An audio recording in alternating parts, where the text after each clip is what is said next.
Now, we have good bacteria and we have bad bacteria. We need the good bacteria. On your left, what do you call those things on your left? Pre or probiotic? On your left.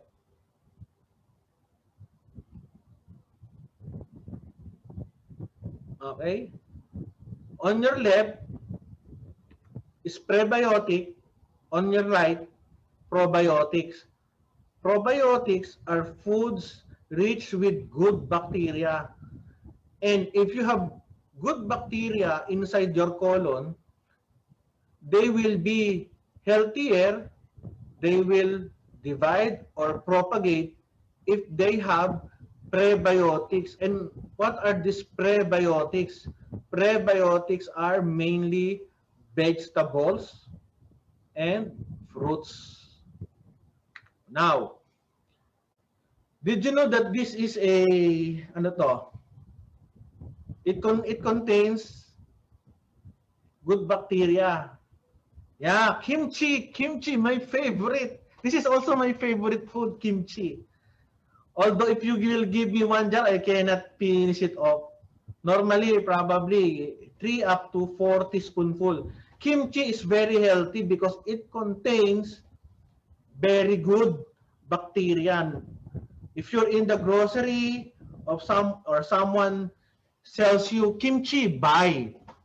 This is a good alternative than the usual sweetened uh, probiotics.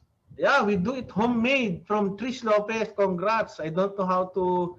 This is very expensive. What do you call this? Can you type it?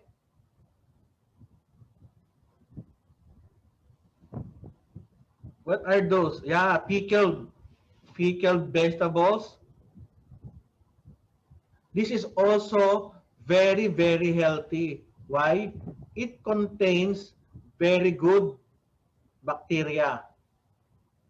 Every time you eat, okay, I hope you have these pickled foods beside you so you can have some portion of this healthy foods. Okay, my favorite again, fermented, what do you call this? Fermented fruits or fermented vegetables. Okay, from Elvira do, but don't put sugar. I make my own. This is my favorite achara. You have the sour taste because of the growth of the good bacteria. Okay, please take note.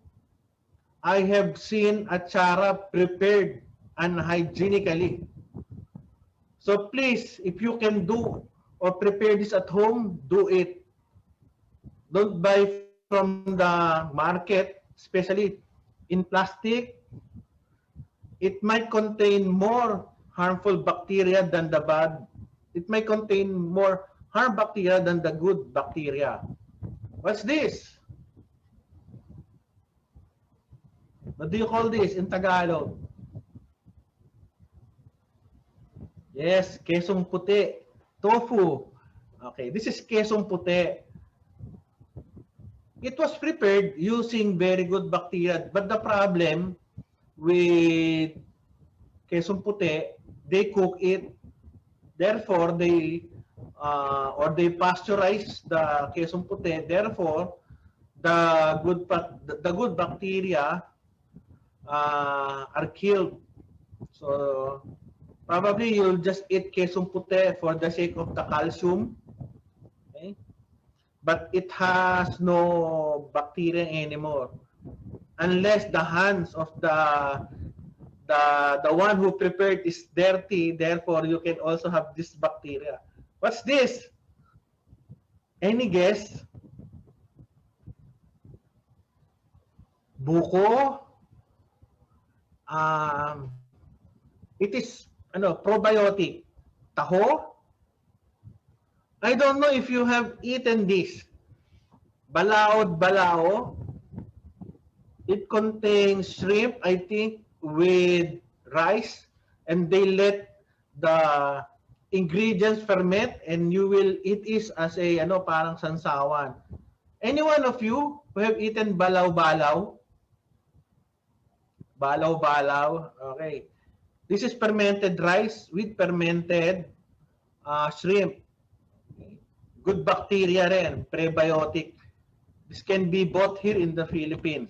How about this? Burong isda from Pampanga. Ngayon ko lang narinig yung balaw-balaw. How about burong isda? Burong isda, this was given to me in the table while we were eating in Pampanga. I could not take the taste and could not take the smell. Okay, but who among you have eaten burong isda? Uncooked. Nadine Rodilla, yes, Doc, but I did not like it. Ha, ha, ha. Same with me. But if you're in Pampanga, this is a very delicious delicacy in Pampanga. It contains good bacteria. Therefore, these are probiotics. What kind of fish? Bangus. They put bangus.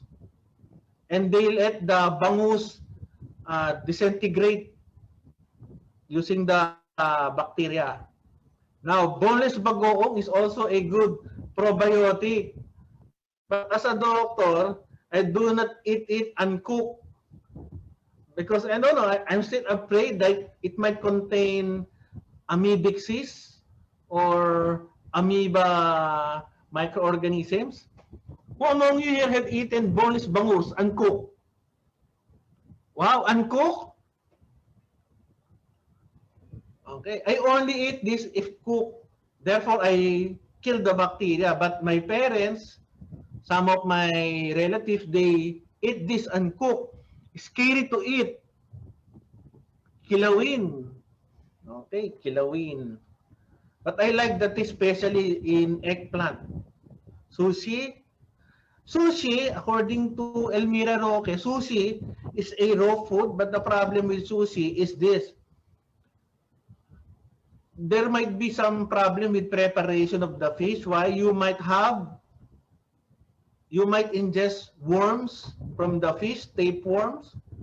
Therefore, be cautious, especially if you are eating the cheap and ill-prepared sushi.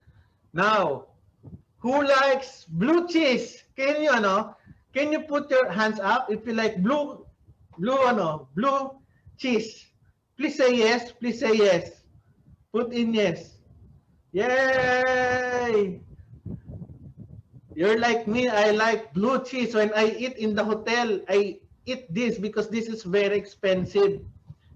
And when my children were very small, I get blue cheese from the refrigerator and I chase my children so that they will eat this. They would eat this blue cheese, but I failed.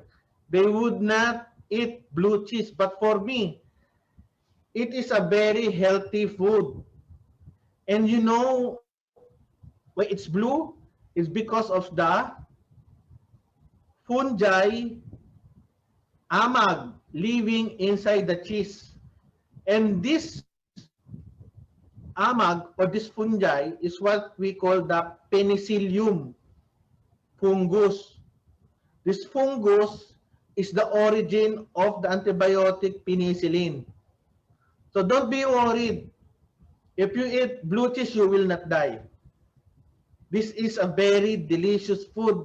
Yes, I miss the food in the hotels.